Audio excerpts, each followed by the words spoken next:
Gálatas capítulo 4, estamos hablando de la vida cristiana. Si yo le pregunto a usted qué significa la palabra cristiano, ¿qué contestaría? ¿Seguir a Cristo? ¿Alguien más? ¿Saben qué significa la palabra cristiano? ¿Cómo? Un Cristo pequeño.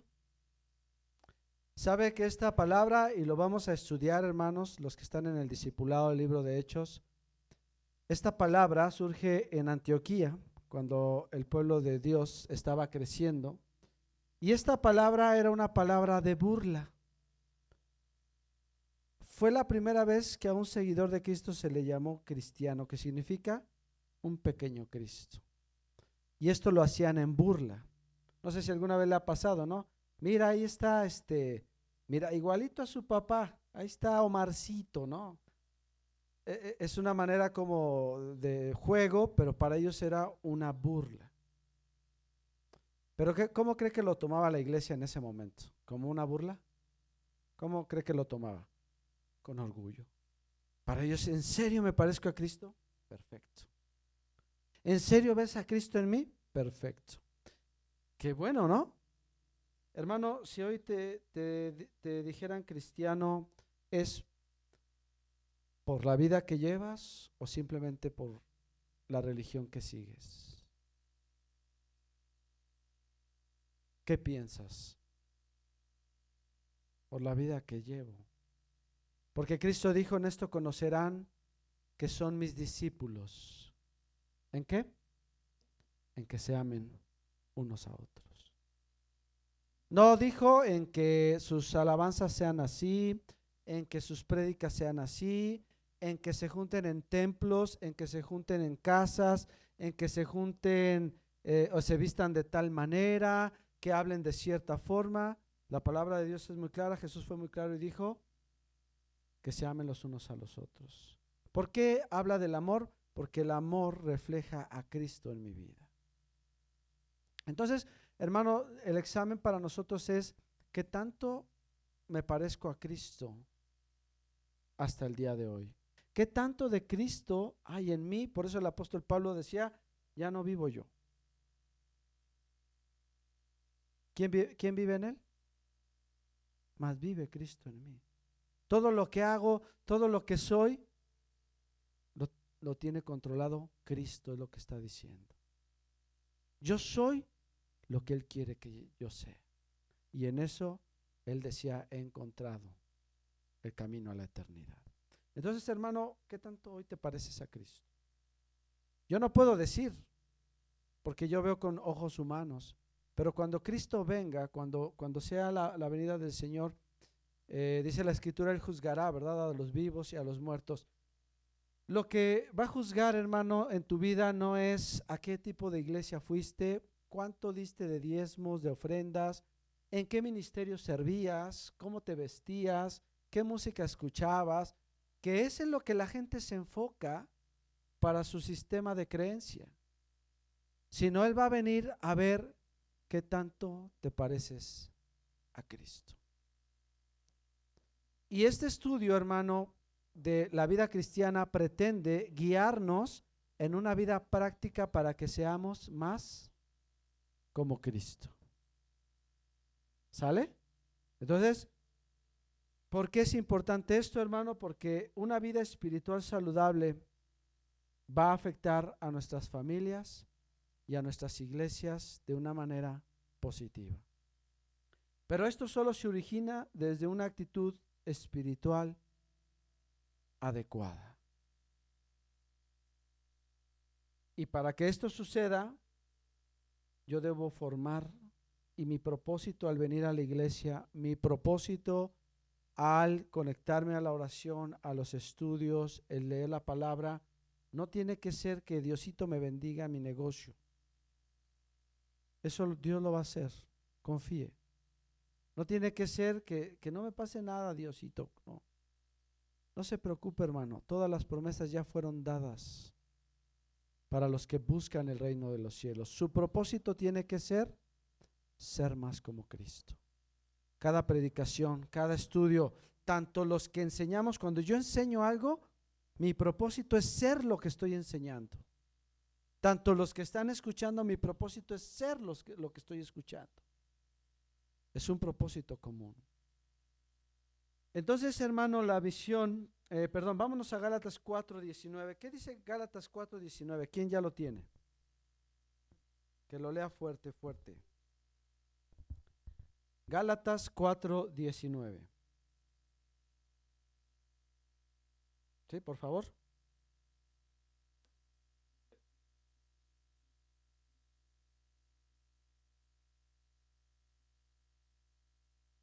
Muy bien. ¿De quién son estas palabras? Del apóstol Pablo. ¿A quién se las escribe? A la iglesia, a una congregación como esta. Y él lo que está diciendo es, yo voy a sufrir lo que tenga que sufrir, aunque me duela, aunque tenga que estar insistiendo, como un padre que no quiere que sus hijos se desvíen, ¿verdad?, por malos caminos, y les estorbamos y nos peleamos con ellos y discutimos con ellos, pero no vamos a permitir, hijo, que tu vida se vaya por el mal camino. Así el apóstol Pablo dice, yo voy a luchar aunque me duela, porque duele ver a las personas que amamos ir por malos caminos, ¿verdad? Cuando han tomado malas decisiones, ¿no nos duele? Cuando fallan, cuando fracasan, cuando se lastiman, nos duele. Y así el apóstol Pablo, entonces, hermano, tu misión como líder de tu hogar, como cristiano, es que tú y todos los que están contigo formen a Cristo en sus vidas. Por eso es la importancia de llevar este estudio de la vida cristiana. La vida cristiana no es ir los domingos a la iglesia. La vida cristiana no es saber cierto tipo de oraciones o vestir de cierta manera o escuchar música cristiana. Eso no es vida cristiana. La vida cristiana es cuando soy como Cristo y cuando la gente me mira y dice, eres distinto. Pero no por enaltecerme, sino por decir, hay algo diferente. La gente espiritualmente puede percibir la presencia de Cristo. ¿Se acuerda de la zarza que vio Moisés en el monte? ¿Qué le pasaba a esa zarza? Estaba quemándose, ¿verdad? Pero ¿qué dice Moisés que él notaba? No se consumía. Ok, yo le pregunto, hermano, ¿esa zarza era distinta a todas las zarzas que había en ese momento? Era igual a las demás. Pero ¿qué la hacía diferente? La presencia de Dios. Ese fuego era la presencia de Dios. Tú y yo podemos vernos como cualquiera, pero la presencia de Dios es algo que se percibe, es algo que se siente. Y el propósito de Cristo es nacer en tu corazón. No solamente el día que levantaste tu mano y dijiste, Señor, entra a mi corazón y ya, sino que cada día yo me levante, Señor, hoy quiero ser como tú. En el trabajo, Señor, yo quiero ser como tú. En esta decisión, Señor, yo quiero hacer lo que tú harías en este caso. Enséñame, guíame, lléname con tu Espíritu Santo. Amén. Muy bien. Entonces, hermanos, vamos a empezar a estudiar los pilares del cristiano. Y estos pilares están basados, obviamente, pues en la vida de Cristo, porque Él es nuestro ejemplo. Y lo que hoy vamos a estudiar es la fe. ¿Cuántos han escuchado de la fe? Yo creo que mucho, ¿verdad? Los que llevábamos el discipulado tuvimos como 2, 3 clases donde estudiamos el concepto, Hebreos capítulo 11, versículo 1, ¿qué es la fe? Y nos metimos en la palabra, en el significado, etcétera. Pero hoy yo quiero abordar esto desde una forma práctica. ¿Sale? Bien, pero antes de meternos a la historia que vamos a leer, quiero decirte 2 cosas acerca de la fe que tú y yo vivimos diariamente.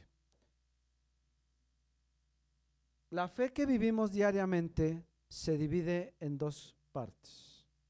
Número 1, la fe natural.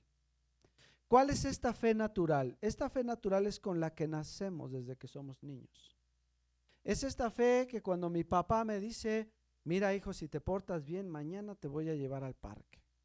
¿Qué hace el hijo? Se porta bien. ¿Qué significa esto? Que él confía en lo que le estás diciendo. Es una fe natural. Logra confiar, aunque no se le haya enseñado.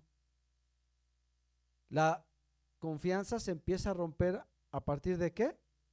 De la mala o buena relación que tengamos con una persona, ¿verdad? Por eso mucha gente a cierta edad ya está resentida porque le han fallado muchísimo. Su fe estaba puesta en las personas, en ciertas circunstancias, en el dinero, etcétera.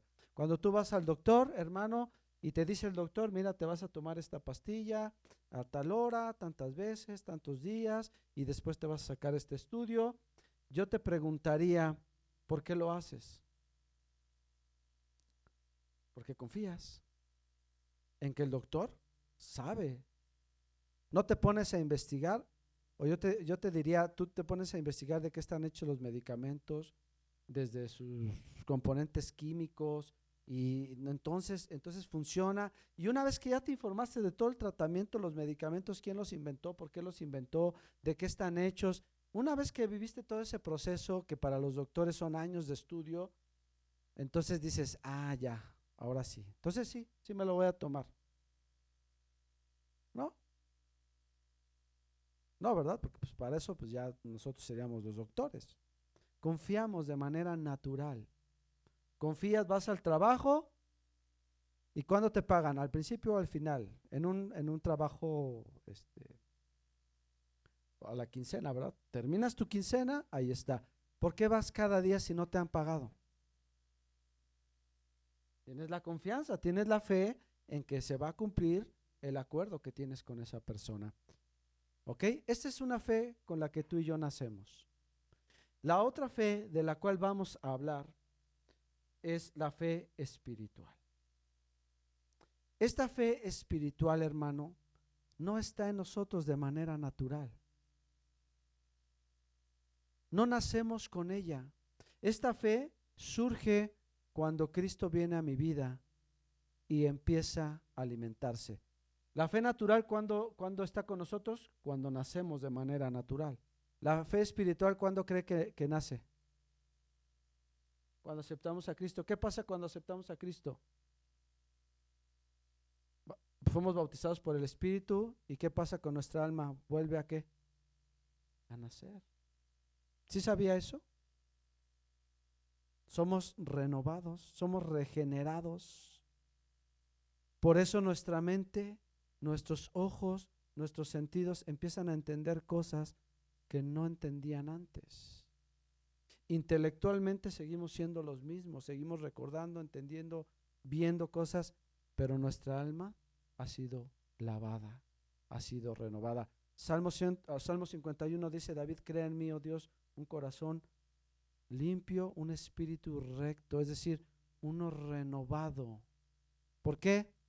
Porque Dios es lo que hace en nosotros. ¿Sale? Entonces, esta fe viene como un regalo de parte de Dios para tu vida. Efesios 2:8. Efesios 2:8. Y mientras alguien busca Efesios 2:8, le voy a pedir a alguien más que busque Juan 8:32.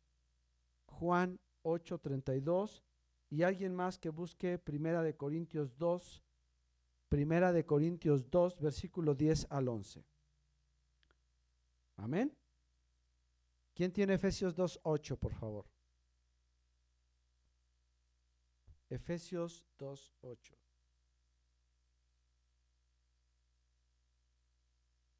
Ya estaba en Gálatas y le da la vuelta al libro, ahí está luego Efesios, Efesios 2:8. Primera de Corintios 2, 10 al 11. ¿Quién tiene Gálatas?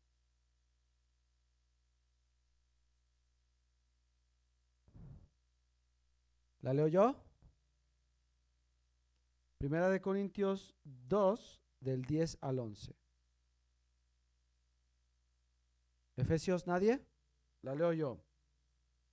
Ponga atención, ahorita seguimos buscando los demás versículos. Efesios 2:8 dice así: porque por gracia sois salvos. ¿Qué es la gracia, hermano? ¿Qué es la gracia? Algo que me ha sido dado y que no merezco. Esa es la gracia. ¿Qué nos dio Dios que no merecíamos? La salvación. ¿A por medio de quién? Muy bien, Ivancito, estás exento. ¿Por medio de qué? Dice aquí, de la fe. Ahora, porque por fe somos salvos, ¿verdad? Somos, dice Romanos, que también por medio de la fe tenemos paz para con Dios. Pero dice aquí, y esto no de vosotros. ¿Qué está diciendo? Que la fe no es algo que yo traía aquí guardado y cuando vino Cristo dije, sí, la voy a usar, pum. Dice que es tal la gracia de Dios que Él impregna en nosotros esta fe cuando aceptamos a Cristo. ¿Para qué? Para que podamos crecer y conocerle. No es una fe natural, sino es una fe que viene a sustituir a la fe natural y es una fe espiritual, una fe que va creciendo.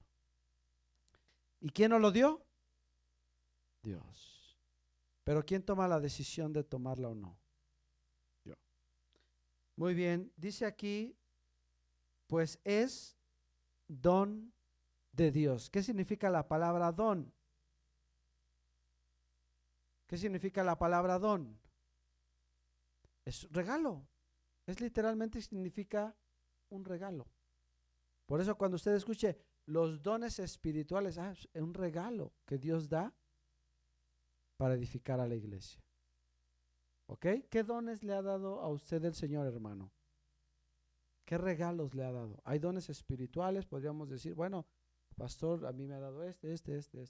Pero también te ha dado dones que usas día con día, te ha dado inteligencia, te ha dado salud, te ha provisto. Todos esos son dones de Dios. Y entre todos estos grandes dones que Dios nos dio, nos da la fe. ¿Para qué es la fe, hermano? Para que tú y yo podamos vencer día con día este mundo. Porque no se vence un día. A veces queremos, ya viene Dios, ya le oré a Diosito, entonces toda la semana me va a ir bien. No, hermano, toda la semana va a haber lucha. Porque si el mundo tiene luchas, sirviéndole al mundo, viviendo las cosas que el mundo, imagínate el cristiano que va en contra del mundo. Pero esta fe nos permite vencer. Esta fe, dice la Escritura, que vence al mundo. ¿Ok? Muy bien. Entonces, empezamos en este momento a aprender a confiar en Dios. Yo te pregunto, hermano, el día de hoy, ¿te sientes confiado en el Señor? ¿Sí? ¿O confías porque ahorita todo te va bien? No, yo estoy confiadísimo, hermano, y si mañana te dicen que estás enfermo de esto o de esto otro, ¿vas a seguir confiando? Porque la fe, hermano, dice el apóstol Pedro, es puesta a prueba como el oro, ¿verdad? ¿Y en dónde probamos nuestra fe? ¿En los buenos momentos o en los malos momentos? Es ahí donde Dios se manifiesta y mi fe crece. ¿Por qué? Porque el objetivo final de Dios para tu vida no es que no te falte el dinero, no es que tengas siempre salud. Ese es su deseo, porque nos ama. Pero el objetivo de Dios para tu vida es que no te pierdas por la eternidad. Por eso decía Jesús, si tu ojo te es ocasión de caer, sácatelo. O sea, hablando figurativamente, ¿no? Si tu pie te es de tropiezo, quítatelo. Mejor entrar tuerto al reino de Dios, mejor entrar sin una pierna al reino de Dios. O sea, mejor que vivís, es que viví toda mi vida enfermo, Señor, sí, pero ya estás aquí en la eternidad, ya no hay nada de eso. A decir, nada me pasó, todo me fue bien, pero completito con todo y tus riquezas, tus éxitos, tus famas, te fuiste derechito al infierno. Por eso el apóstol Pablo escribe y dice, estimo todo por basura, por la excelencia del conocimiento de Cristo. Mis logros, mis títulos, mis éxitos, mis buenos momentos, mis malos momentos son basura, porque tengo a Cristo y eso es lo que más vale. Amén. Muy bien, ese es el evangelio. Ese es el evangelio. Cosas que la fe espiritual nos lleva a conocer o a entender. Una vez que yo tengo la fe, dice el apóstol Pablo que el hombre natural no puede percibir las cosas del espíritu. Por eso una persona que vive en la carne, cuando tú le predicas o le invitas a un estudio, les cuesta muchísimo. Es más fácil, vente, dite un mantra, ya, ahí muere. No necesitas entendimiento para eso. Rézate esto. Pero cuando le dices, vamos a escudriñar la palabra de Dios, o sea, la cabeza les vuela. Así está loco. ¿Cómo puede pensar eso? Yo no estoy de acuerdo y es un conflicto, es un conflictazo, ¿no? Y es mejor estar ahí diciendo cosas que no entiendo, repitiendo cosas que no entiendo, porque el hombre natural es lo único que puede percibir. Pero cuando tenemos al Espíritu Santo, Él nos enseña a discernir lo espiritual. Y la palabra de Dios, decía Jesús, mis palabras son ¿qué? Espíritu. Entonces, si tú hoy vienes en la carne, si tú no buscas la presencia de Dios, no has estado orando, no has estado buscando, vienes, escuchas la prédica y a ver, como que Dios me quiere decir algo, no le entiendo. Y cuántas veces, ¿verdad? Ya me lo venía diciendo Dios, y hasta que Dios, ¡pum!, nos topa con pared, ya lo entendí. Porque estoy viviendo en la carne y no en el Espíritu. Dos cosas. Número uno, Juan 8:32. ¿Quién tiene Juan 8:32? Juan, a ver, Eduardo, por favor. Sí, por favor, y fuerte, fuerte.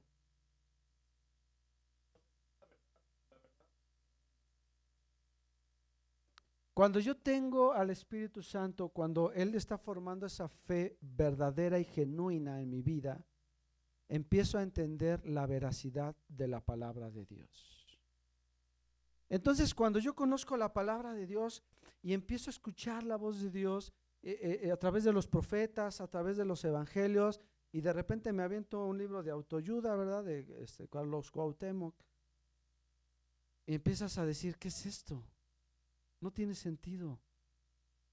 Y empiezas a ver la palabra y es una luz que alumbra tu vida. Y entonces es como si todo fuera claro, hermano. Y a través de una historia que tú dices, ¿qué tiene que ver una historia que pasó hace 2500 años, ¿no? Con los profetas conmigo, y la lees y Dios te da revelación. A eso se le conoce como revelación. Hay muchos intelectuales que han leído la Biblia, pero no pueden interpretar la Biblia. ¿Sabes que Satanás conoce la palabra? ¿Sabes que se la sabe de memoria? ¿Y sabes que con ella atacó a Jesús? Lucas capítulo 4. Y le dijo, escrito está, ¿no? A sus ángeles mandará acerca de él para que lo guarde y no tropiece.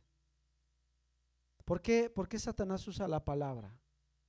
Para engañar, porque dice la escritura que él se viste como ángel de luz, se viste como algo bonito, como un buen pensamiento, una buena energía. Qué bonito se siente y siento esto.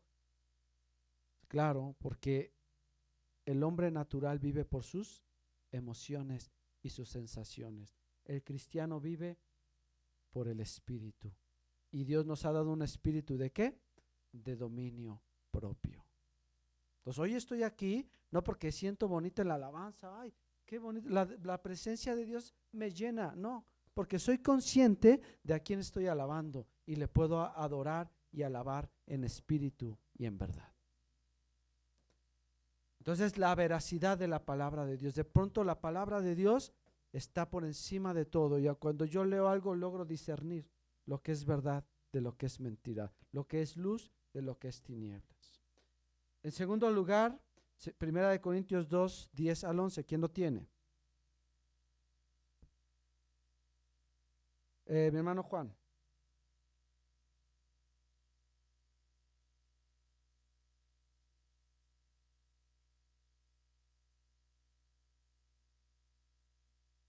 Muy bien. Dice que hay alguien que analiza todo y conoce todo y lo revela todo. ¿Quién es? El Espíritu Santo. ¿Dónde está el Espíritu Santo? En el Antiguo Testamento, ¿dónde moraba el Espíritu Santo? En el lugar santísimo. Hoy, ¿dónde mora? Hoy yo soy el templo, dice la Escritura. ¿O ignoráis que vuestro cuerpo es templo del Espíritu Santo? ¿Se da cuenta por qué el pecado ataca no solo la mente, sino aterriza en el cuerpo? ¿Dónde es castigado el pecado, hermano? ¿Dónde castigó Dios a Jesús por haber cargado el pecado del hombre? En el cuerpo. ¿Y cómo le fue? Fue molido, dice la Escritura, molido, irreconocible. Si usted dice, ay, es que yo no puedo ver la pasión de Cristo porque, ay, no, me da cosa ver cómo le pegan, eso no es nada con lo que vivió Cristo. Porque dice la Escritura que su rostro ni siquiera ya se podía reconocer. Por eso Isaías dice, molido fue por nuestras rebeliones. El centurión decía, ya ni siquiera tuvimos que quebrarle las piernas, porque ya ni siquiera se podía sostener.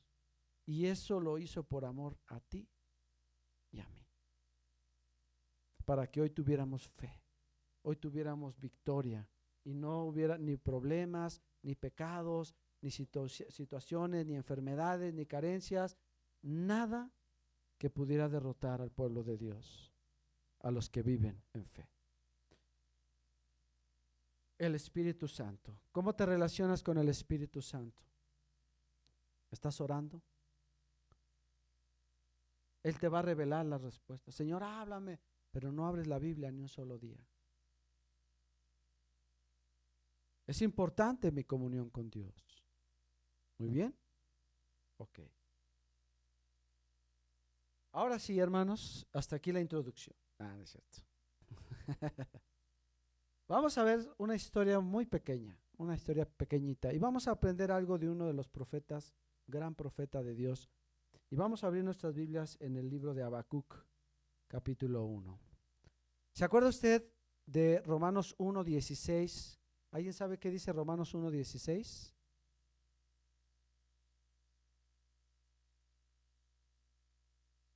¿Alguien se acuerda o no?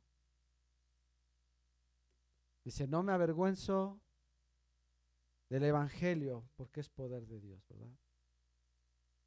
Primeramente para el judío y para el griego. Porque como está escrito, mas el justo por su fe vivirá. Estas palabras que utiliza el apóstol Pablo son las palabras que Dios le dio al profeta Habacuc.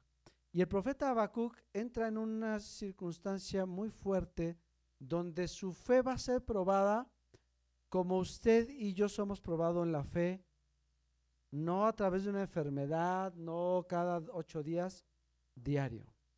Y vamos a aprender cómo Dios le enseñó al profeta a vencer un dilema que él tuvo en su fe. Amén. ¿Quiere aprenderlo? Yo también lo quiero aprender, vamos a estudiarlo juntos. Vamos a entender, número 1, como contexto, que los tiempos de Habacuc eran marcados por injusticias, por una llenura de maldad tremenda, pero no maldad sí de los pueblos que atacaban al pueblo de Dios, no, o sea, del mismo pueblo de Israel, y de violencia. Pero qué bueno que eran otros tiempos, ¿verdad, hermano? Eso ya no está. Qué bueno que eran otros tiempos, pero vamos a suponer que estamos en esos tiempos. ¿Cuántas oraciones habrá hecho Habacuc por su pueblo? ¿Cuántas veces habrá sentido desánimo de ver que el pueblo de Dios se alejaba de Dios? ¿Cuántas veces como profeta, porque no solo le pasó a él, le pasó también al profeta Jeremías, ¿verdad? Dice, yo, Señor, me resistí, dije, ya no quiero hablar, Señor, porque tu pueblo entre más le hablo, más se revela. Se desanimaron. Y a Habacuc le pasó.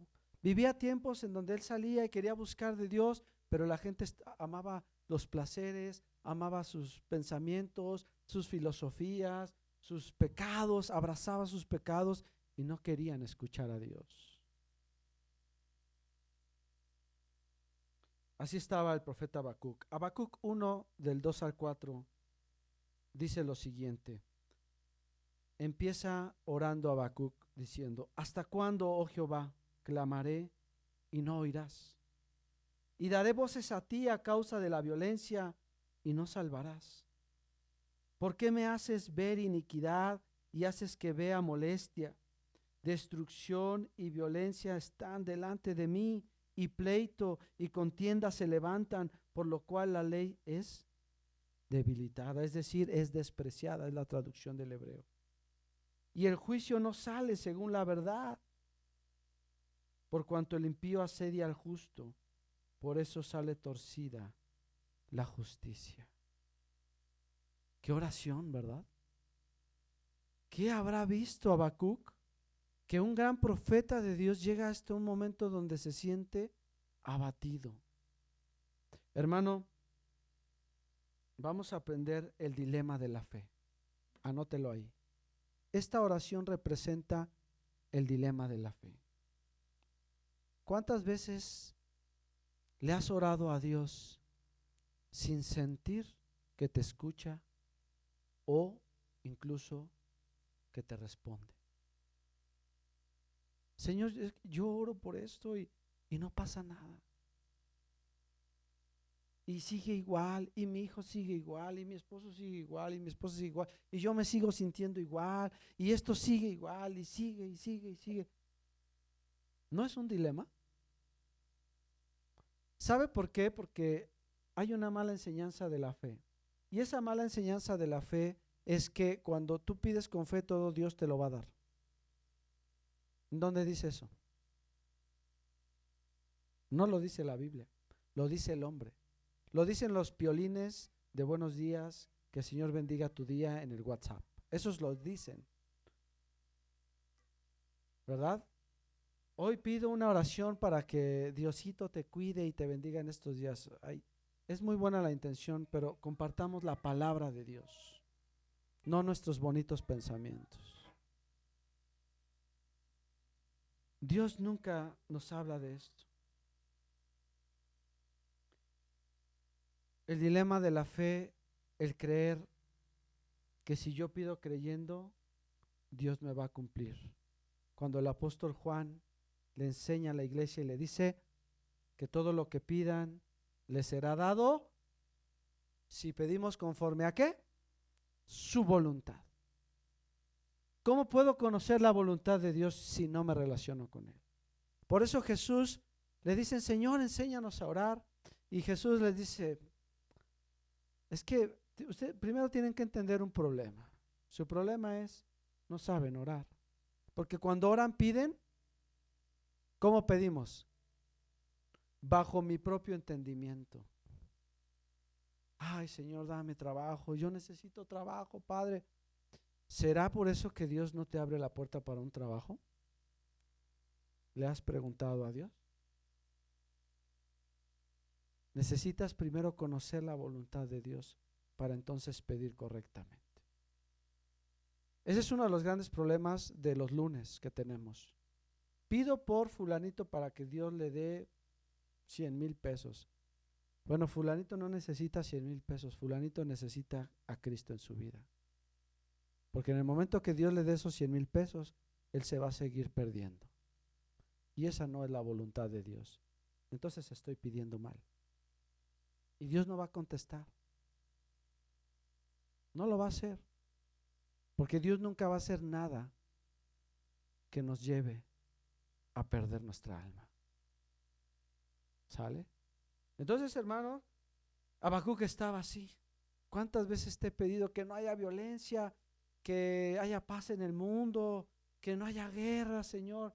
Puros bonitos deseos, y él se ve encontrado con sus propios deseos contra la voluntad de Dios.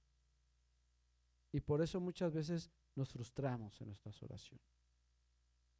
El profeta veía la maldad que le rodeaba y no lograba ver a Dios actuar. ¿Por qué? Porque estaba esperando que Dios actuara como él quería.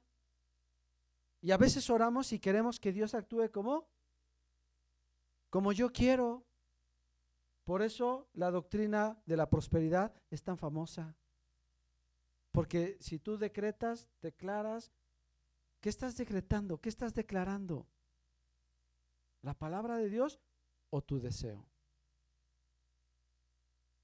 Oye, pues yo declaro bendición sobre mi vida, millones de pesos sobre de mí. Pues todos vamos a decir amén, ¿no? Pero no es la voluntad de Dios. Y los que somos hijos de Dios, Dios no cumple caprichos.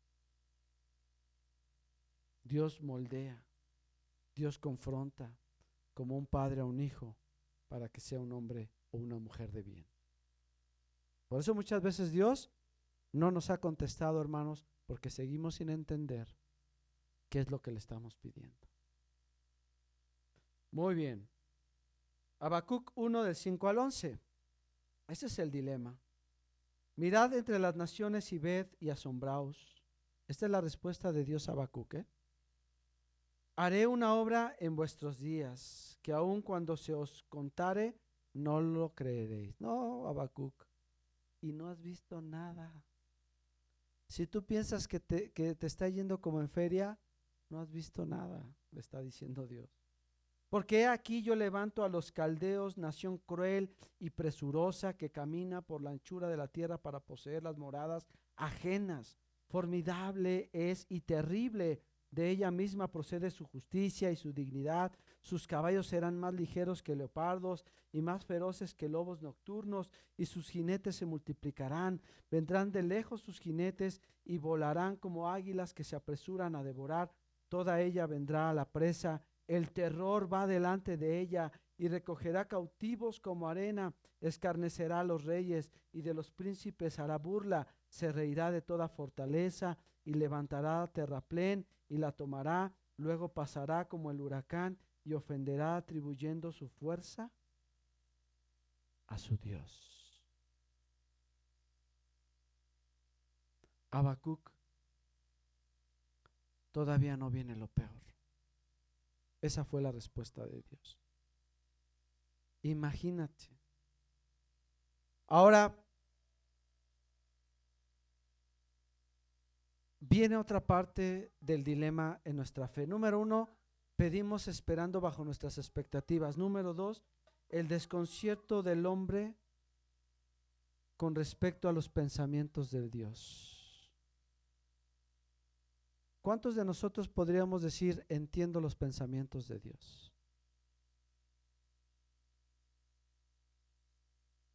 ¿Y por qué nos aferramos a que Él sea lo que yo quiero que sea?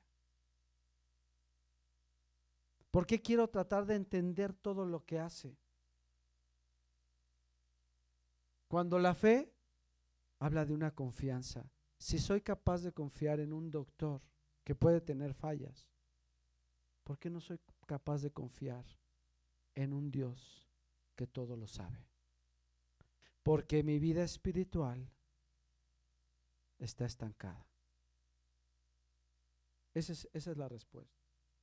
Dios, hermano, la respuesta de Dios para Habacuc es: voy a usar a un pueblo mucho peor, más pecador que de los judíos, que de los que estás orando, que de los que te estás quejando. ¿Cómo ves? Y uno hasta aquí diría, híjole, qué injusto es. ¿Por qué? Porque nosotros lo vemos bajo nuestra propia percepción de lo que es justo e injusto. Pero tú tienes que saber hoy, hermano, que los pensamientos de Dios van más allá que tus pensamientos. Y Habacuc va a aprender una cosa bien importante, que Dios tiene un plan y un propósito para todo. Ayer platicaba con alguien que le diagnosticaron cáncer. Y obviamente mientras me lo decía, pues estaba quebrantado, ¿verdad?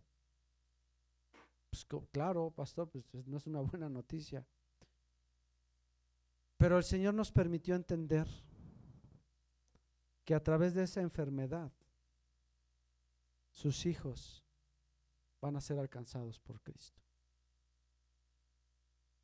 Por eso empecé leyendo Gálatas 4:19, porque el apóstol Pablo entendía que el sufrimiento que él podía vivir tenía un propósito mayor. Y Habacuc iba a aprender esta misma lección entendiendo que esos tiempos de injusticia y el castigo que iba a venir tenían un propósito más grande. ¿Y sabe cuál era ese propósito? Salvar a su pueblo, no físicamente, sino espiritualmente. Porque para Dios es más importante que tú seas libre en el espíritu que en el cuerpo. ¿Eres libre en el espíritu, hermano? ¿O estás atado a este mundo, a los problemas, a tus necesidades, a tus temores? Entonces Dios va a tener a veces que ser duro para liberarnos de esas cadenas que me van a impedir entrar en el reino de los cielos.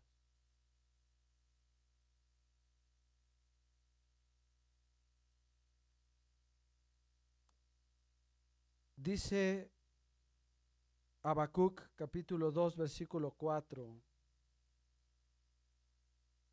Ay, se me movió aquí.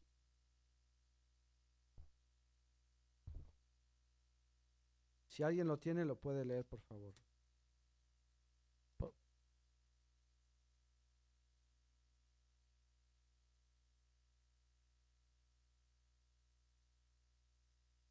¿Se acuerda? Romanos 1:16. El hombre injusto, ¿qué hace? Se envanece. ¿Qué significa esto? Se concentra solo en lo que su mente le permite. Confía en lo que cree, en lo que sabe, en lo que tiene. Ese es el hombre necio, ese es el hombre que se va a estrellar, porque va a educar a sus hijos conforme a sus experiencias, conforme a sus creencias, porque va a vivir su vida conforme a él piensa que es correcto o le gusta. Pero le dice, ¿sabes qué, Habacuc? Yo voy a llevar a mi pueblo a vivir por fe. Y esto es una enseñanza que permanece hasta el día de hoy. Tú, hermano, tienes que aprender a vivir no porque las cosas vayan bien o vayan mal, no porque estés enfermo o sano, no porque estés feliz o triste, sino porque Cristo vive en ti.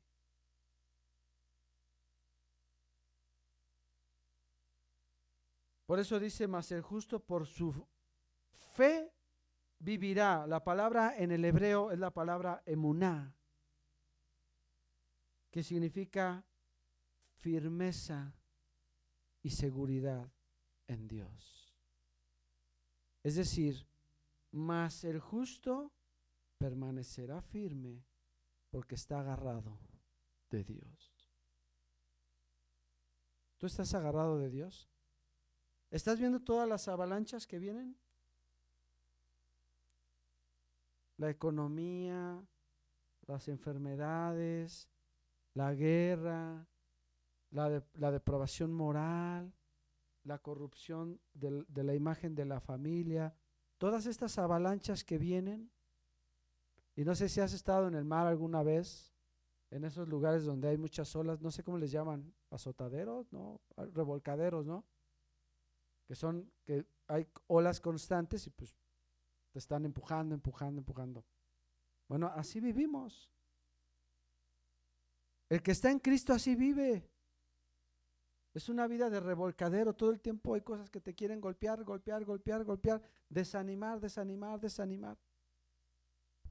Bueno, no sé si a usted le ha pasado, a mí sí me ha pasado, ¿no? Cuando llega una ola que sí está buena, bolas, y ya cuando te das cuenta ya estás hasta las bancas, ¿no? Pero cuando estás sujeto de algo, ¿qué pasa, hermano? ¿Te mueve? No te mueve. Por eso Cristo es la roca. Por eso el sustento de toda familia, de toda restauración, de todo matrimonio, de toda empresa que yo inicie en mis proyectos personales, espirituales, seculares, cuando Cristo es el fundamento, va a ir bien. Va a ir bien. Quiero darte tres, y con esto terminamos, 3 puntos para solucionar este dilema de lo que acabamos de aprender. Número 1, para que cada vez que entres en este conflicto de Señor, ¿por qué no me estás respondiendo? Padre, otra vez ya pasó esto, mira, ay Diosito, no me estás escuchando, no haces nada, Dios. Bueno, acuérdate de estas 3 cosas. Número 1, Habacuc aprendió que no podemos entender a Dios mediante la sabiduría humana. De verdad, evítate la molestia de tratar de entender lo que Dios está haciendo en ese momento. ¿Por qué? Mejor ora para decirle, ¿para qué, Señor? ¿Qué tengo que hacer yo? ¿Qué quieres de mí en esto? No podemos entender a Dios mediante la sabiduría humana. ¿Ya lo notamos? Número 2. Recuerda que Dios ha existido siempre y conoce los caminos que el hombre recorre desde el principio. Hombres más inteligentes que tú y que yo, mucho más hábiles, más conocedores de la palabra, Dios los ha visto caer. Ahí está el rey David, ahí está Salomón,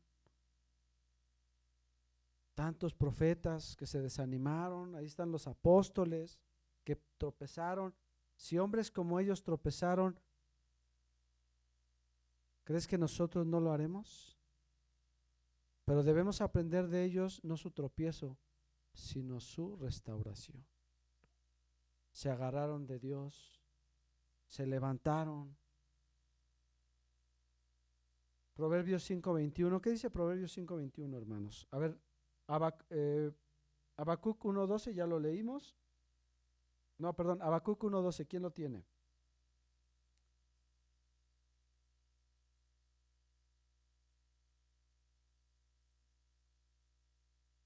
1:12. Sí.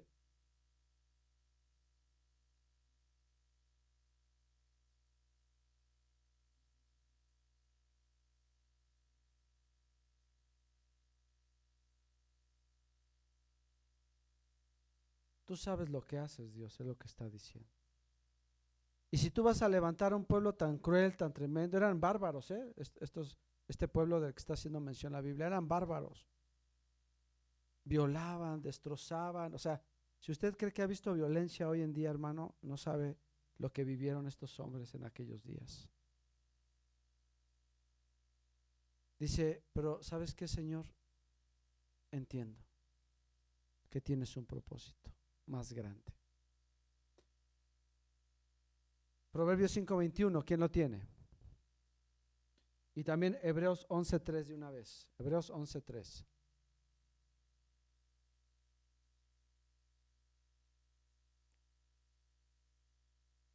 Muy bien. Dios sabe hacia dónde te dirige. ¿Sí sabías? Las decisiones que hoy estás tomando, las decisiones que tomes mañana, Dios ya sabe hacia dónde vas. Dios ya sabe, este se va a tropezar, este se va a lastimar, este va a destruir su matrimonio, este va a perder su trabajo, este se va a enfermar. Y también conoce, este va a crecer, este lo voy a usar para predicar, a este lo voy a usar para restaurar, porque cada decisión que tomas, para Dios, Él mira así, tomas una decisión y Él mira hacia dónde va esa decisión. Porque Dios está fuera de nuestro tiempo, hermano. Él no ve hacia atrás o hacia adelante, para Él es un todo. Es un misterio, esto es una cuestión de física tremendo, ¿no? Por eso dice, Él es el mismo ayer, hoy y siempre, sí, porque Él no vive en el pasado, ni en el presente, ni en el futuro, Él está fuera del tiempo. Por eso es eterno. Qué tremendo, ¿verdad? Dios tenemos. Y dice que Él conoce tu senda, hermano, y sabe, y cuando Dios te habla, escúchalo. Si hoy Dios te está hablando de la fe, escúchalo, porque probablemente tu fe está menguando. Porque probablemente te estás enfriando o estás bajando la guardia. No pasa nada, ¿no? Bueno, ya, ¿para qué leo? ¿Para qué oro? ¿Para qué voy a la iglesia? Hoy es el Super Bowl, ¿no? Hoy hasta el Señor va al Super Bowl. ¿Será? Luego lo hago. Luego oro.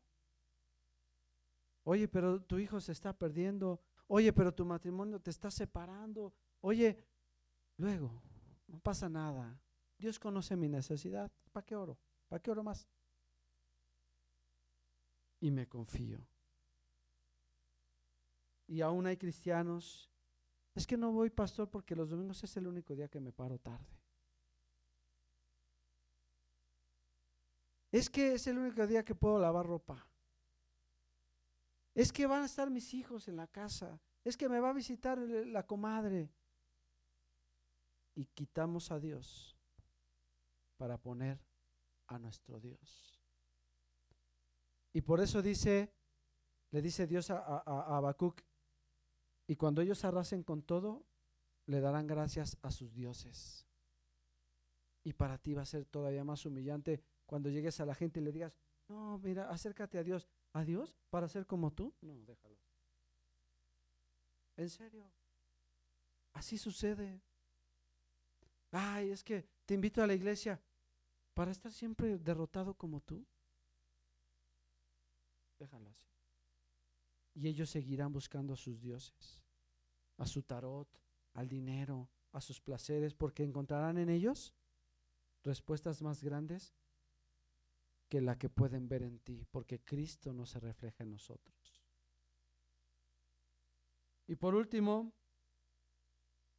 las cosas que vivimos son solo una pequeña parte de una historia mucho más grande.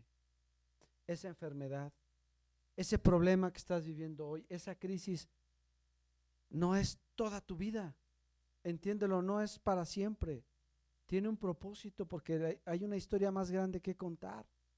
¿Sabe cuántos años vivió David en el desierto perseguido? 20 años. ¿Cuánto tiempo lleva tu problema? ¿Podrías decir que más de 20 años? ¿Y por qué nos desesperamos? Porque no hemos entendido lo que David entendió, que su obra no se medía en años, sino se medía en la eternidad. Que tu vida, ¿cuántos años quieres vivir? El promedio de vida hoy se calcula entre 75 y 80 años más o menos, un buen estilo de vida. No sé cuántos sepan aquí de estadística, matemáticas, yo no, yo soy malísimo. Pero ¿podrías tú hacer una escala o una comparación entre la eternidad en años y esos? Vamos a suponer que te fue súper bien y viviste 100 años. ¿Cuánto significa ese tiempo? No se puede.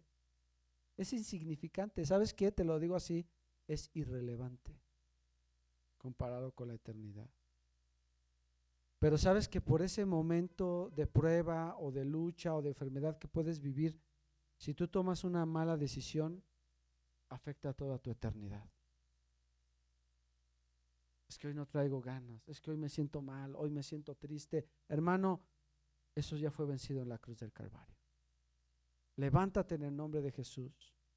Sigue a Cristo. No me fue bien, esto me está saliendo mal. Señor, yo sigo adelante. Porque mis ojos no están en este mundo, mis ojos están puestos en ti. Y si tú me lo quitas, gloria a ti. Y si tú me lo das, gloria a ti, porque sé estar en lo mucho y en lo poco, decía el apóstol Pablo, porque para todo he sido enseñado. Porque otra vez, todo es basura cuando tienes a Cristo. ¿Qué crees necesitar hoy, hermano, en tu vida? Es basura. Perdón por la palabra. Porque si tú tienes a Cristo, no solo te va a dar eso que necesitas, sino mucho más. Hebreos 11:13, y con esto terminamos. Hebreos 11:13, quien lo tenga se pone de pie y lo lee, por favor.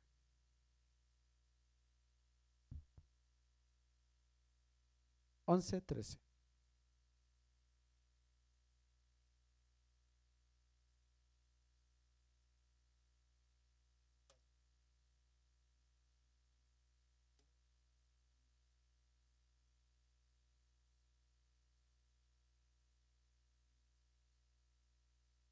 ¿Quiénes eran todos estos? Los de la promesa. Abraham, Sara, Adán. murieron. ¿Y qué cree? Dios les había hecho una promesa y la vivieron. Abraham vio esa gran descendencia que Dios le prometió. No, no la vio en este mundo. Ahorita la está viendo. Cuando voltea a San Pedro de los Pinos y dice, ahí están de los que yo creí aquella ocasión en Génesis capítulo 15, hace casi 3000 años.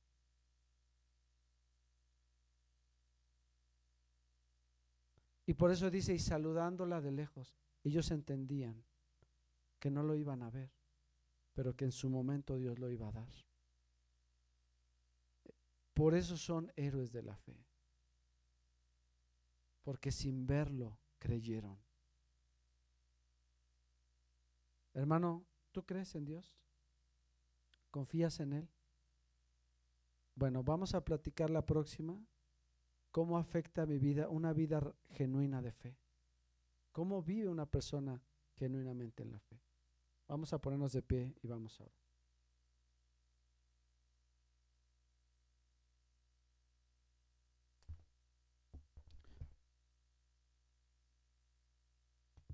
Señor, yo sé que estás aquí, Padre,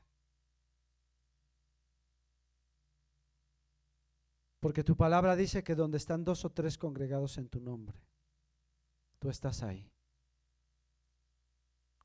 Pero también sé que vas conmigo cada día, Señor, a cada paso. Que ha habido muchas veces, Señor, donde me he caído y tú me has levantado. Ha habido otras tantas, Señor, en las que he decidido mal y tú has enderezado mi senda. Muchas otras donde he estado triste y tú me has consolado.